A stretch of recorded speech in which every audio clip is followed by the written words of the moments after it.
Tiago, capítulo 5, versículo 7. Deu para colocar? Ali. O tema da minha mensagem hoje é recompensa aos pacientes. Acompanhe comigo, por favor. Tiago 5, versículo 7. Portanto, irmãos, sede pacientes até a vinda do Senhor. O lavrador espera o precioso fruto da terra, aguardando com paciência, até que receba as primeiras e as últimas chuvas. Sede vós também pacientes, fortalecei o coração, porque a vinda do Senhor está próxima. Irmãos, não vos queixeis uns dos outros, para que não sejais julgados. O juiz está às portas. Verso 10. Irmãos, tomai os profetas que falaram em nome do Senhor como exemplo de paciência e de perseverança diante do sofrimento. Chamamos de felizes os que suportam aflições. Ouvistes sobre a paciência de Jó e vistes o fim que o Senhor lhe deu, porque o Senhor é cheio de misericórdia e compaixão. Mas, meus irmãos, sobretudo, não jureis, nem pelo céu, nem pela terra, nem façais qualquer outro juramento. Seja, porém, o vosso sim, sim, o vosso não, não, para não cairdes em condenação. Até aí tá bom, olha para cá. É basicamente o mesmo texto que eu usei na última pregação. Eu vou continuar daquele ponto que eu parei. Por isso que é uma bênção, né? A pregação de forma expositiva, como nós fazemos, pegamos um livro e vamos do começo até o final.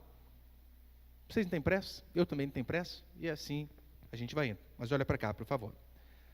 Tiago, ele é conhecido justamente por sua ênfase na prática cristã.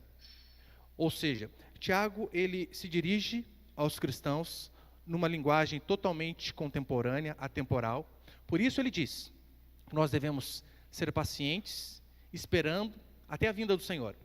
Ou seja, desde quando ele escreveu, até o período ao qual nós vivemos e quantos anos tivermos para frente, isso aqui é totalmente atual. Como já disseram, né? A Bíblia é mais atual que o jornal de amanhã. Portanto, esperar com paciência e com esperança é o que Tiago vai dizer para mim e para você, caminhando aqui para o final de sua carta. Ele vai propor justamente isso: paciência e esperança no Senhor Jesus Cristo. É por este motivo que, ao fazer uma analogia sobre ser pacientes, sobre esperar, ele não usa o fast food, ele não usa o miojo da época, mas ele usa justamente o agricultor que por vezes necessita esperar e esperar bastante até que as coisas aconteçam.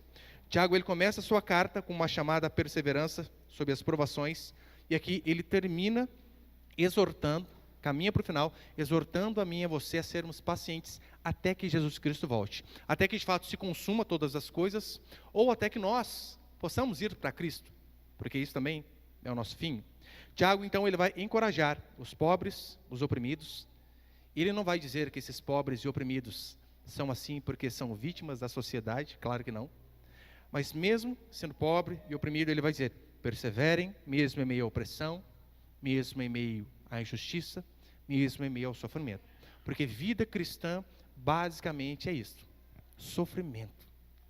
E se você não queria ouvir isso, lamento. Mas saber disso é fundamental para que nós não tenhamos uma vida desmotivada. Para que você não chegue achando que caminhar com Deus é dar tudo certo, é não ter tribulações no casamento, não ter provações com os filhos, é não ficar doente, é não enfrentar o luto. Isso é mentira. Tiago diz que nós devemos ser perseverantes justamente na hora das dificuldades. Por este motivo, a nossa esperança tem que sempre estar na vinda do Senhor. E aqui ele vai dar mais alguns princípios de como eu e você conseguimos ser pacientes, principalmente diante das tribulações, das angústias e das aflições que sobrevêm a todos.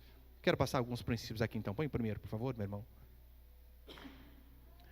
O primeiro exemplo de perseverança, ele vai dizer, veja o exemplo dos profetas, versículo 7, ele vai dizer assim, Tiago 5, 7. Portanto, irmãos, sede pacientes até a vinda do Senhor.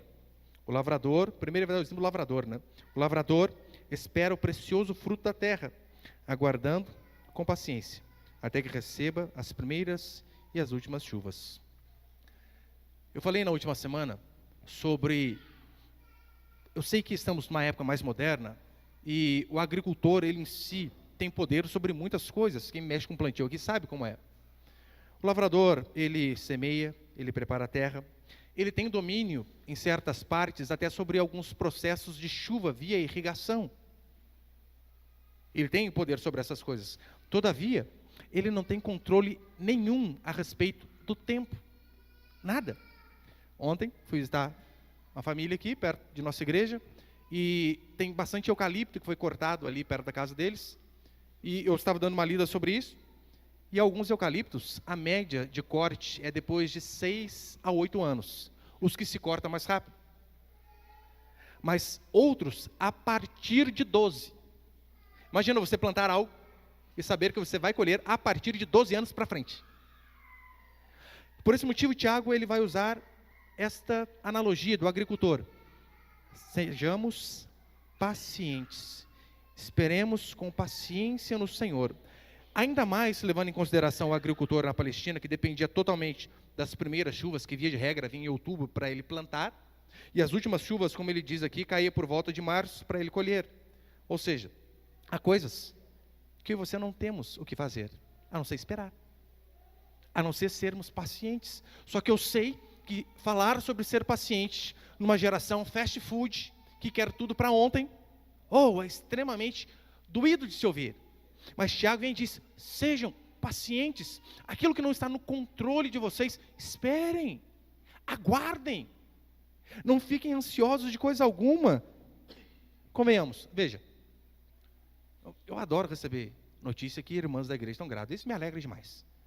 Só que você pode ver, toda a gestação, ela já começa com um misto de alegria e pânico. Você fica feliz por saber que, olha, um filho está sendo gerado. E ao mesmo tempo, você entra em piripaque. O que eu posso fazer? Meu Deus, não tenho controle nenhum. O que eu e você fizemos para que nós pudéssemos nascer perfeitos, saudáveis? 2 braços, 2 pernas, 2 olhos? Nada. O que nossa mãe fez? Nada. Ah, pastor, mas é possível controlar ali um pouco a alimentação, fazer alguns tipos de exercício? Sim. Mas isso não é muita coisa em relação à má formação. Há coisas que devemos esperar. E filho é uma maravilha, né? Daí você já passa por uma gestação alegre e em pânico. Depois, então, o filho nasce. Daí você pensa, agora vai ser mais tranquilo. Não quero desanimar vocês, irmãs. É aí que começa o desespero. É aí que começa a luta. Criar o filho, a filha temente a Deus, num mundo totalmente perverso como nós vivemos. Extremamente difíceis.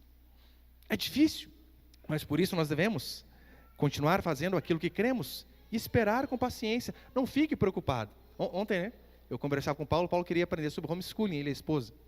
Eu pensei, né, o João está com 4 meses, 4, Dulce, mas já está pensando lá na frente. Vai dar certo.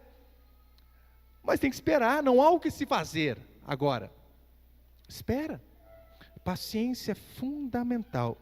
Tiago ele vai citar como exemplo de paciência os profetas no versículo 10. Acompanhe comigo, ele diz assim: irmãos, tomai os profetas que falaram em nome do Senhor como exemplo de paciência e perseverança diante do sofrimento. Esses homens andaram com Deus, foram fiéis, tementes. Todavia, a fidelidade deles nem sempre foi transformada em vida tranquila, em voo cruzeiro. Muito pelo contrário. Muitos desses homens, justamente por conta da fidelidade, do amor a Deus, sofreram de forma terrível. Sofreram demais. Nós vemos Jeremias, que ele pregava para que as pessoas pudessem se converter. Este era o desejo do seu coração. Todavia, depois de uma vida inteira pregando, sabe quantas pessoas se converteram ouvindo a pregação de Jeremias? 0. Nenhuma. Imagina Jeremias, nas reuniões de pastores de sua época. E aí, Jeremias, como está a igreja lá? Até agora ninguém. 10 anos depois, e aí, Jeremias? Melhorou a igreja? Continua no 0. Jeremias, velhinho, chorando, sendo fiel a Deus, pregando de verdade o arrependimento, terminando a vida.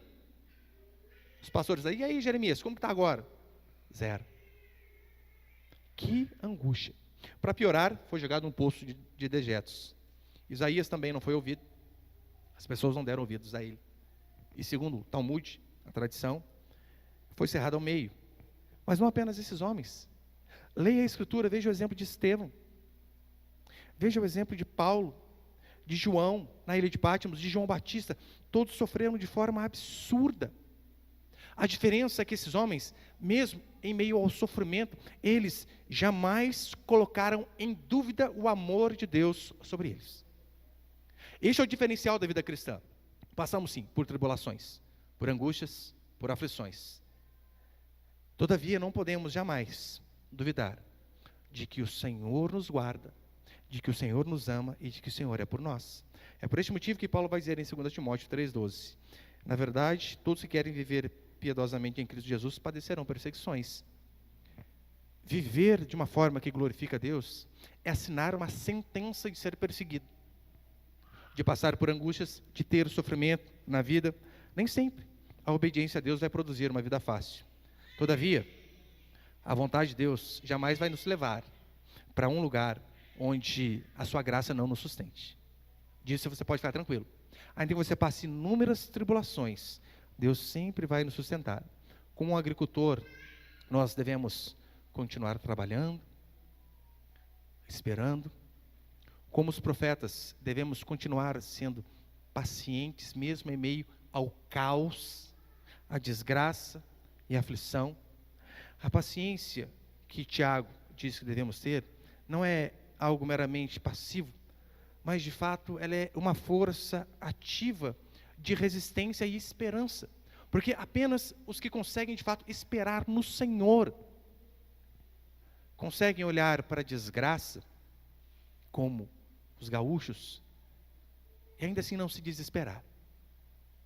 Conseguem ver, às vezes, a enfermidade batendo a porta, o luto rondando, as finanças definhando, e ainda assim continuar esperançoso no Senhor.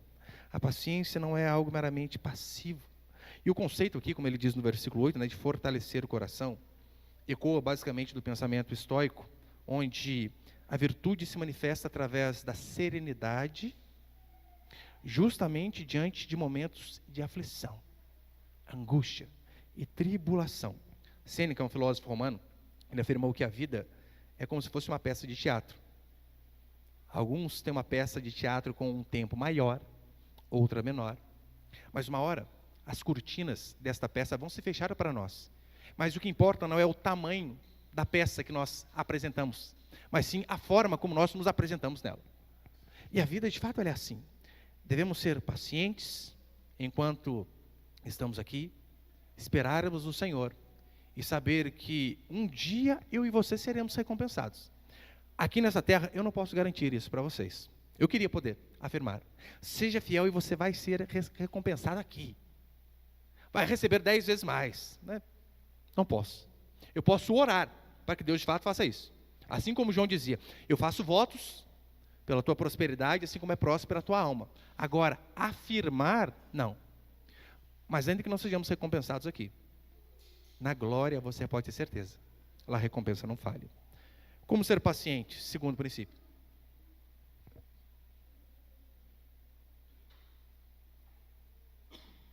Segundo, veja o exemplo de Jó, versículo 11. Chamamos de felizes os que suportam aflições. Ouvistes sobre a paciência de Jó e vistes o fim que o Senhor lhe deu. Porque o Senhor é cheio de misericórdia e compaixão. Tiago, ele diz, eis que chamamos bem-aventurados os que suportam aflições. E para que de fato se suporte aflições, é necessário que haja provações. E ele cita, quiçá, o maior exemplo de sofrimento da humanidade. Jó.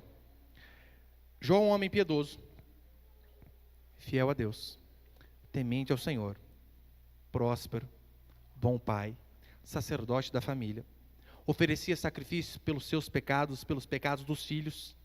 Vai que eles não sabem que cometeram um pecado. Jó ia lá e sacrificava. De fato, estava o tempo todo preocupado com a glória de Deus. Esta é a vida de Jó. Alguém extremamente temente a Deus. Então Jó perde todos os seus bens, o que já deve ser terrível. Perde todos os seus filhos, o que é muito pior. E em meio a essa dor, ele perde a saúde. Perder os bens já deve ser algo, oh Deus, desesperador. Falei para os irmãos na semana passada, Roubaram a bicicleta do meu filho. Bicicleta. Eu fiquei indignado. Ele disse: pai, o senhor me empresta a sua? Eu falei: sim. Ele foi trabalhar com a minha, roubaram a minha que estava com ele. 2 bicicletas em 2 dias. Ai, só o Senhor para nos dar paciência. 2 bicicletas que somando não dá R$2.000. Coloque-se no lugar dos gaúchos, que tiveram que sair de suas casas e alguns não têm casa para voltar. Perderam absolutamente tudo. Mas há algo pior que perder os bens: perder os filhos. Pesquisas e mais pesquisas, de fato, vão dizer que a maior dor do ser humano é a dor da perda de um filho. Que Deus nos livre de experimentar esta angústia. Mas quem já passou por isso, você sabe, é terrível. Apenas de ouvir o testemunho dói em nós. Dói em nós. Jó não perdeu apenas um filho, perdeu os 10 em apenas um único dia. Para piorar a situação, na hora mais difícil de sua vida, sua esposa e seus amigos começaram a ir contra ele. Mesmo assim, a Bíblia diz que Jó perseverou com paciência. Provou que um homem, ele pode sim amar mais a Deus do que os bens, pode amar mais a Deus que a família, e pode amar a Deus mais do que sua própria vida, por conta de sua saúde. Jó assim fez. E a maior bênção que Jó recebeu não foi a saúde restaurada e a riqueza dobrada no final. A maior bênção que Jó teve não foi nem mesmo mais 10 filhos. A maior bênção que Jó recebeu foi o conhecimento mais profundo de Deus enquanto ele vivia nessa terra. Foi isso que aconteceu com Jó. Porque isso de fato é a própria essência da vida eterna. Conhecer a Deus. João, capítulo 17, versículo 3, e a vida eterna é esta, que conheçam a ti, o único Deus verdadeiro, e a Jesus Cristo, a quem enviaste. Jó, paciente em seu sofrimento, ele é um arquétipo de resiliência espiritual. Resiliência é uma palavra talvez, né, um pouco mais moderna.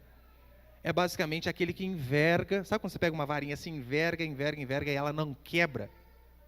Isso é ser resiliente.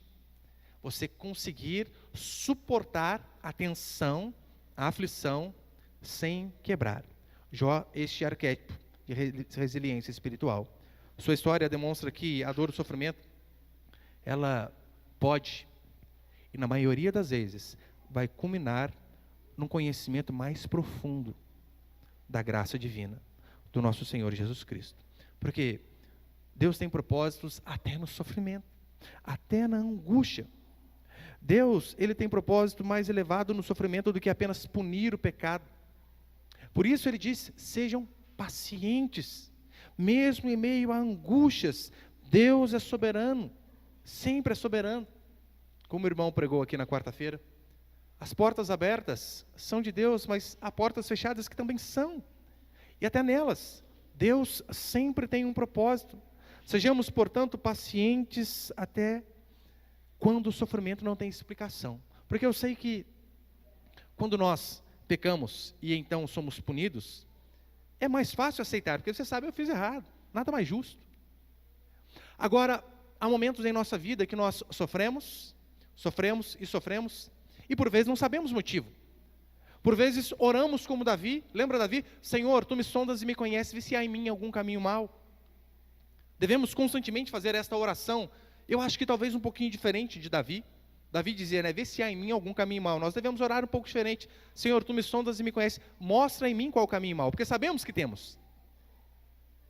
Só que por vezes não achamos, e ainda assim estamos sofrendo.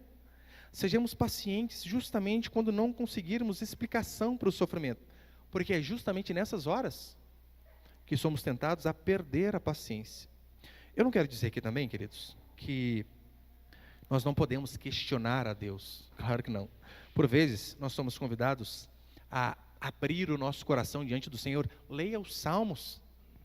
Você vê salmista ali, adorando, louvando, reclamando, bravo. Você vê. Jó foi paciente, mas ele teve muitos porquês. Basta ler o livro. Você vê Jó perguntando, olha, por que isso está acontecendo comigo?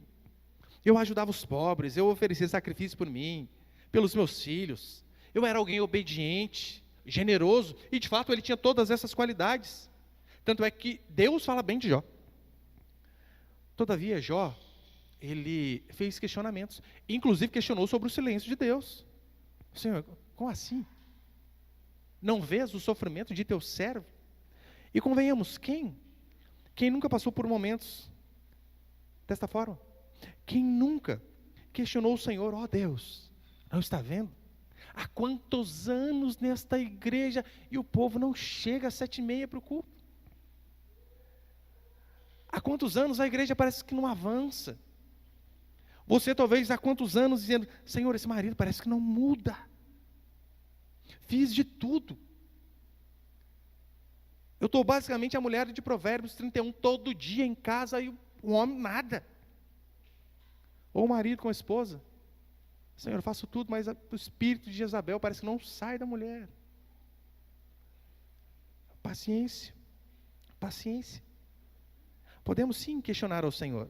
Ó Deus, não está vendo? Não me ouve? A pergunta que nós temos que fazer em relação a Jó é a seguinte. No intervalo do capítulo 1, até Deus falar com Jó novamente, no final do livro, Deus esteve ausente da vida de Jó? Óbvio que não. Deus estava operando. Ainda que de uma forma silenciosa, mas Deus sempre estava operando. Deus sempre agiu mesmo no silêncio, sempre. Lembra do Salmo? O salmista vai dizer assim, não dormita nem dorme o guarda de Israel. Ou seja, o nosso Senhor não descansa, não tira férias, não perde os olhos de mim, de você, de jeito nenhum. Nós, por vezes, podemos até perder os olhos dos filhos. Quem nunca, né? Foi no aniversário, voltou para casa, esqueceu o filho. Pastor, eu nunca. Parabéns, eu já. Mas graças a Deus o Senhor não é assim. Graças a Deus o Senhor, o guarda de Israel, não dormita, nem dorme. Deus, Ele não está pedindo para nós sermos insensíveis, enfrentarmos o sofrimento como se fôssemos alguém de ferro, como se não tivéssemos sentimento, porque convenhamos, é um absurdo. Eu já vi crente, no dia de velório, ouvir de outro crente assim, imagina, está lá o pai morto, a mãe morta. Crente não chora, hein? Que absurdo! Como assim? Você nunca leu o que fizeram quando Moisés morreu? 40 dias de chororô. Haviam mulheres no Antigo Testamento que eram pagas para chorar em velório. Agora, como assim? Não podemos. Devemos chorar, devemos clamar, devemos gritar e por vezes questionar, mas jamais nos revoltar. Jamais. É por isso que Jó mesmo em meio ao sofrimento ele diz, sei que o meu Redentor vive. A dor daquele homem, possivelmente nenhum ser humano vai experimentar. Mas ainda assim, no meio da maior aflição existencial de alguém que já pisou aqui nessa terra, humano como nós, no meio dessa maior dor, ele diz, eu sei que o meu Redentor vive. Portanto, diante do sofrimento, a única saída racional é esperar em Deus, é ser paciente, é saber que ainda que os nossos olhos naturais não vejam solução, é saber que ainda que os nossos sentimentos pareçam um turbilhão dentro do nosso coração e mente, ainda que a dor pareça várias facas entrando em nosso peito, nos rasgando ao meio, ainda assim, o Senhor não perdeu o controle de nossas vidas. Ele é soberano, nos guarda e devemos esperar nele. E terceiro e último para encerrar.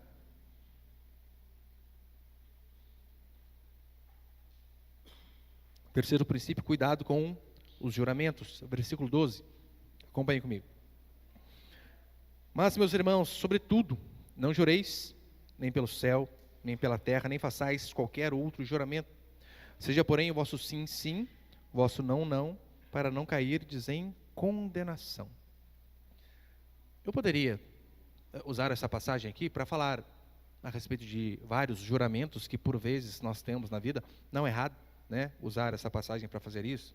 Por exemplo, os homens aqui, quando você faz 18 anos, quer você sirva o quartel ou não, você é obrigado a jurar a bandeira. Se você serve, é um juramento ainda mais específico. Eu lembro até hoje, 2004, está eu lá. incorporando a aeronáutica brasileira, prometo cumprir rigorosamente as ordens das autoridades a quem estiver subordinado, respeitar os superiores hierárquicos, tratar com afeição os irmãos de arma e com bondade os subordinados, e dedicar-me inteiramente a serviço da pátria, cuja honra, integridade e instituições defenderei como sacrifício da própria vida. Fazemos juramentos. Casamento é um juramento. Você não faz ali, diante de Deus e das testemunhas? Até que a morte os separe. Há inúmeros juramentos que nós fazemos na vida, em tribunal. Precisamos dizer ali, juro falar a verdade. Todavia, o contexto aqui parece que não leva para este tipo de juramento. Parece que nos dá outra direção. Por quê? Tiago, mais uma vez, ele vai falar, na verdade, é do mau uso da língua. Assim como ele já tinha falado em capítulos anteriores, ele diz, no versículo 9 desse capítulo, ele já tinha falado, não devemos nos queixar, falar mal uns dos outros, e agora ele fala sobre o cuidado para não fazermos juramentos impróprios. Porque ele diz, seja o seu sim, sim, e o seu não, não. É porque o homem e a mulher de Deus não precisa ficar dizendo assim, olha, eu vou fazer tal coisa, eu juro por Deus. Não precisa. Seja seu sim, sim você falou sim, prometeu, seja assim na hora de fazer. Prometeu para o seu filho lá, você chegando a gente vai jogar bola. Você chegou quebrado o serviço, tomou o maior xingo do patrão, ou foi mandado embora, está todo desesperado. Você falou sim para ele lá, não tem problema o que aconteceu durante o dia. Seja assim na hora de cumprir. Porque a Bíblia vai dizer que Deus não gosta de tolos. Olha o que vai dizer, Eclesiastes capítulo 5, versículo 4. Quando fizeres algum voto a Deus, não demores em cumpri-lo, porque ele não se agrada de tolos. O que votares, trata de cumpri-lo. Ou seja, é um chamado à integridade da nossa palavra. Assim você deve ser. Devemos ser íntegros em nossa palavra, seja para com Deus, seja para com os homens. Lembra antigamente, o pessoal tinha aquele bigodão, e não precisava ficar jurando, era o tempo todo, arrancava o pelinho do bigode e punha aqui assim, para mostrar, aqui é prova de que minha palavra é verdadeira.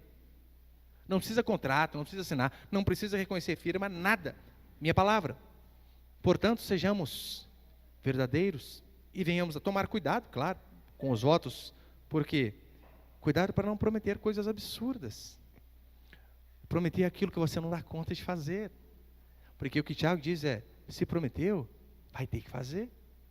Quantas pessoas, às vezes, depois de anos casados, chegam e dizem, pastor, não sei onde eu estava com a cabeça, quando eu falei sim. Já era. Agora vai. Você não prometeu? Aguenta.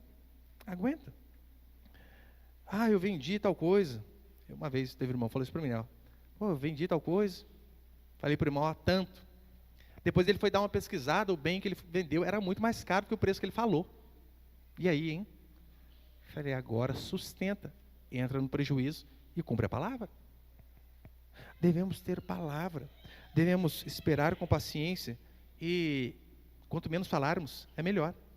Quanto menos falarmos, é melhor. Por isso que Tiago, ele já havia falado sobre o poder da língua, agora ele fala para não falar mal dos outros e tomar cuidado com julgamentos e juramentos. Com juramentos e com julgamentos também. Não é que não devemos julgar, mas há uma forma adequada de se julgar. Só que, todavia, nós erramos de forma absurda quando nós julgamos motivações, quando nós julgamos pensamentos. Não sei não, mas eu acho que fulano estava pensando tal coisa. Essa é a pior besteira que você pode fazer. Você acha que o fulano estava pensando. Você está na mente da pessoa ali. Na verdade, esses julgamentos que nós fazemos são feitos, na maioria das vezes, com base naquilo que nós mesmos somos e fazemos. Sabia? Normalmente, como você esquadrinha uma pessoa, você mostra mais de você do que da pessoa. Olha, quase 20 anos de igreja. É impressionante. Eu já aconselhei tudo que é tipo de gente, tudo que é tipo de problema. Mas estou lá uma vez, está o rapaz reclamando para mim que estava muito desconfiado da mulher dele. Onde já se viu, pastor? Pega o celular as 4, 5 vezes durante o dia. Ele louco? Não pode? Olha isso, olha aquilo. E conversa vai, conversa vem. Eu descobri, não, ele era um picareta que estava traindo a mulher, estava achando que a mulher estava fazendo a mesma coisa. Ou seja, nós costumamos ver no outro, na maioria das vezes, aquilo que nós somos. Quando você fala mais de você do que do outro. Quando a gente fala, principalmente julga motivações e pensamentos, estamos apenas expondo o nosso coração e tudo que passa em nosso interior. E aqui vai uma sabedoria milenar. Se até o peixe consegue se livrar de problemas por ficar com a boca fechada, você também.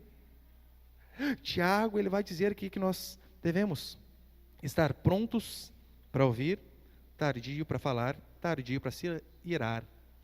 Ou olhe a nossa anatomia. Temos 2 ouvidos e uma boca. Até nisso Deus é fantástico. Para quê? Para que você ouça mais, fale menos. Ou como aquele velho adágio popular, quem fala muito dá bom dia a cavalos. É assim que funciona. E a certeza que eu e você temos de que, se formos perseverantes, como Tiago diz, versículo 11 no finalzinho ele vai falar isso. Ouviste sobre a paciência do servo Jó e vistes o que o Senhor lhe deu. Porque o Senhor é cheio de misericórdia e compaixão.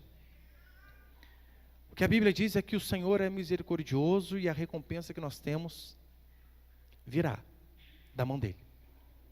Não devemos esperar das pessoas, marido, esposa, filhos, mas devemos esperar a nossa recompensa exclusivamente de Deus, porque é dele que vem.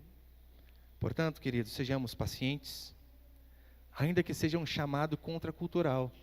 Para a época que vivemos, como eu falei, é algo absurdo. Falar para esperar, para ter paciência. Tenhamos uma fé resiliente, ancorada, principalmente na esperança da vinda do Senhor. Essa é a nossa esperança. Diante de toda angústia e todo sofrimento, olhe para frente e diga, o Senhor está vindo.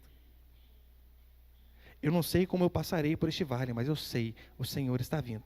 Enquanto Ele não vem, vivamos de forma íntegra, com sinceridade, é o que a Escritura nos ordena, como autênticos filhos e filhas do Senhor. Homens e mulheres de palavra, e principalmente, que esperam no Senhor. Principalmente quando há coisas que fogem da nossa alçada. Que sejamos pacientes e tementes ao nosso Deus. Amém, meus queridos?